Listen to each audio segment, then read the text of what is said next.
In this video, I will show you another application of Ampere's law for a solenoid. Now, before I start talking about the solenoid, I want to spend a couple of minutes discussing just one single circular loop with current, and what I want to discuss the pattern of the magnetic field that we get from that. So if this is this is the top view. This is the circular loop of wire, and I have a current that's flowing in the counterclockwise direction. Now, if you look at this circular loop from the side, it's gonna look like this, okay? And we are, I do want to, let's say, show you, consider that this is our eyes and we're looking at it here. Then what we will see, the side of the loop that we will see, will have the current flowing to the right. Now, from a single loop of wire, I know that the magnetic field here will point up. I know that here the magnetic field will point up.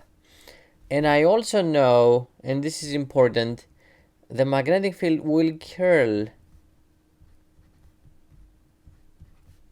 around the loop.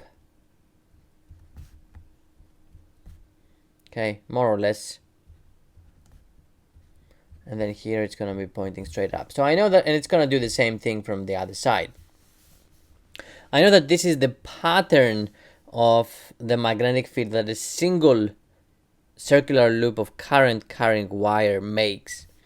Now, think about this. Think about taking a lot of these loops and placing them stacked one on top of the other one. This is what we call a solenoid. Now, you can, if you want to extrapolate, you can think about when we do that, when we have many circular loops of current carrying wire. Yes, the magnetic field inside will point up, and then once you reach outside of the solenoid, the magnetic field will do something similar. It will curl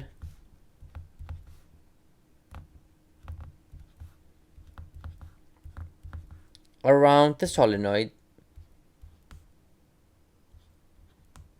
and then here it's gonna be pointing straight up. Now, okay, and I do want to mention one more thing. Inside the solenoid, okay, if you are close to the center of the solenoid, then it is a good assumption that the magnetic field at the center or near the center will be uniform. It will be pointing upwards only. Now, it is also a true statement, as you're approaching the edge of the solenoid, the magnetic field will no longer be uniform. So even if here it's pointing straight up, then you will have regions in the solenoid where the magnetic field will not be pointing in the same direction, towards the edge, here and also here. Now, this is what happens when you have an actual solenoid in reality. In theory, we take the limit where the solenoid is infinitely long. Now, one way to think about this is if you just keep stacking more and more loops until you have an infinite number of loops. Another way of looking at this limit is by saying, okay, whatever length the solenoid has, I will focus that I am using only a very small part of the solenoid at the center. Okay, and it has to be a very small part. Now, when I say small compared to the dimensions, the length of the solenoid. In that case, you can take the limit where your solenoid is, you can treat it as an infinitely long solenoid. Okay, when we say again, when we say infinitely long, you have to compare it with something. So, and what we're comparing it with, if you constrain yourself, say here, and this length, let's call that L, and the tire length of the solenoid, let's call that uppercase L, an infinitely long solenoid will constrain you to an L that is much less than the length of the entire solenoid. Then you can treat your solenoid as an infinitely long solenoid. Now, as I said, in reality, solenoids will have a magnetic field everywhere around them. When we talk, though, about an infinitely long solenoid, there is a uniform magnetic field inside and there is no magnetic field outside. In reality, inside the solenoid, you will have a very strong magnetic field. Outside, in reality, you're gonna have a weak magnetic field. And when I say strong and weak, I'm comparing the two, okay? If you compare the strength of the magnetic field outside, you will find it to be much less than the strength of the magnetic field inside the solenoid. Now, is it zero outside? No, it's not. It is weak, but it's not zero, and it does point in this direction. However, when we deal with infinitely long solenoids, one of the assumptions is that the magnetic field is exactly zero outside. And that's what I'm going to use. I'm going to apply Ampere's law for the case where I have an infinitely long solenoid. And one more time, I will be careful on how I do the integration, what I choose for the direction of integration, what's the direction of my positive current, and so on. So I'm going to write Ampere's law. I have B dot dl mu naught times the current enclosed. Let's call this equation 1. Now, I need to choose, of course, a path. As I mentioned before, the magnetic field here will point up, okay, inside the solenoid. This is B. Now, I will choose the path of integration to be the following.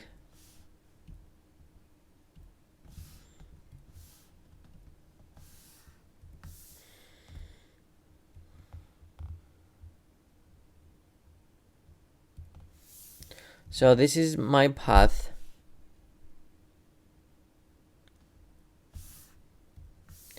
Let's say that I want to integrate in the counterclockwise direction. So this will be the dl vector here. Of course, dl will point here, dl will point there, and dl will point there. I will also, just to see a little bit better, I will also name this side 1, side 2, side 3, and side 4.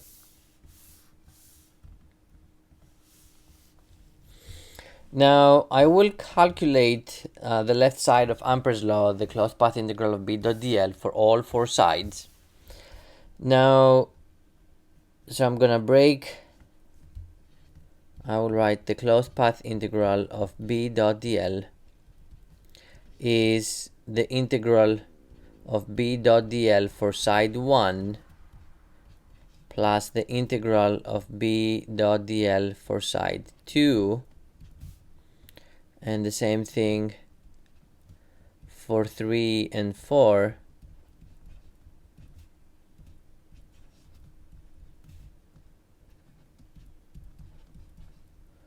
All right, now something that would make our lives easier. For the infinitely long solenoid, the magnetic field points straight up. But for sides 2 and 4, the dl vector is always perpendicular to the magnetic field. Well, outside it is 0, but if it is inside, it's perpendicular. So B dot dl for sides 2 and 4 will be exactly 0. Now, Because side 3 is entirely outside, and I said that outside I'm taking the magnetic field to be exactly 0, of course if B is 0 there is no integral of B dot dl. So the only thing that I have is for side 1. Now I am using the Cartesian here. I am using the Cartesian coordinate system, and let's go with, how about we do this to be x, let's make this to be the y, and this means that the positive z direction will point out of the board.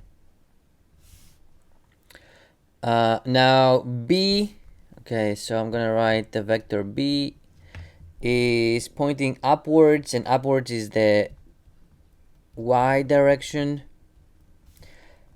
For side 1, dl points in the negative y direction.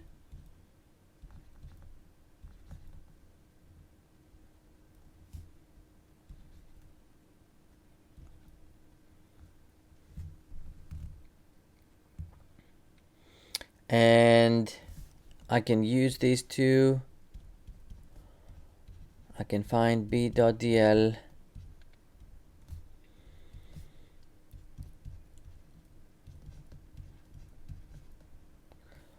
and y hat dot y hat will give you 1.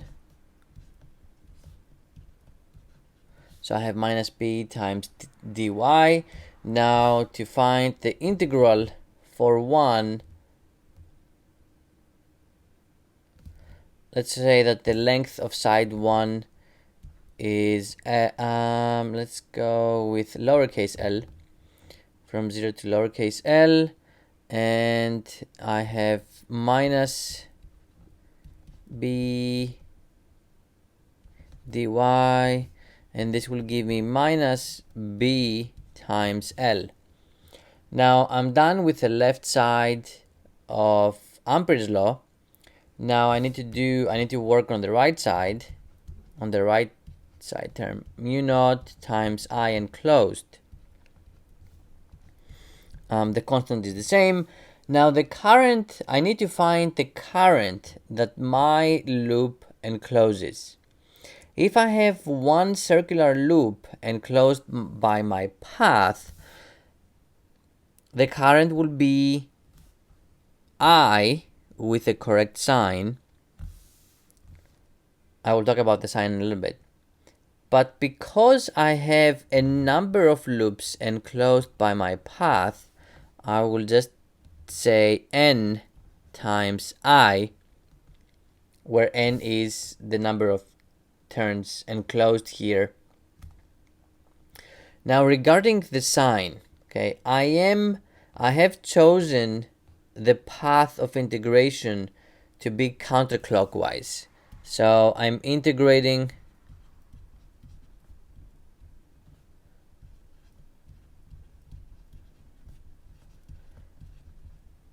counterclockwise, and if you use the right hand rule, this means that a positive current will have to flow out of the page.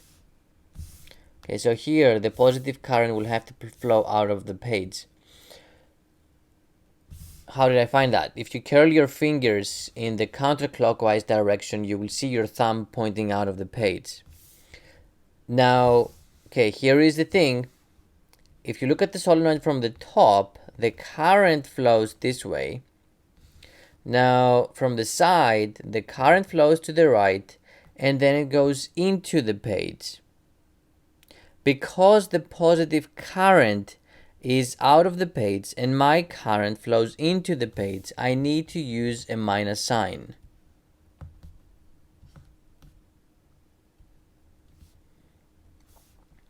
Now I'm going to combine these two and equation 1. This will give me minus b times l equals minus mu naught times n over times I, and of course the minus signs go away, and b will give you mu naught times N over L times I. Now, frequently when you have a solenoid, you don't really have the number of turns and the length. Typically in solenoids you will see mu naught times N I, where N,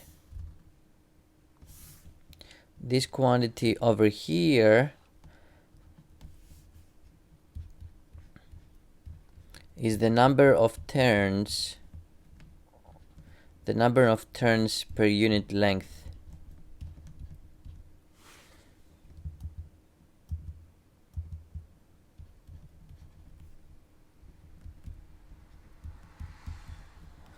So they will tell you, for example, they will tell you how many turns you have in that solenoid per meter, for example. Okay, this is what you will typically see. And this is the expression for the magnitude of the magnetic field inside the solenoid, okay? And keep in mind that this is a valid result so long as you constrain yourself close to the center of the solenoid, so you can treat it as an infinitely long solenoid. And remember the assumption: for infinitely long solenoids, we do assume that the magnetic field outside is zero, even though in reality it is not.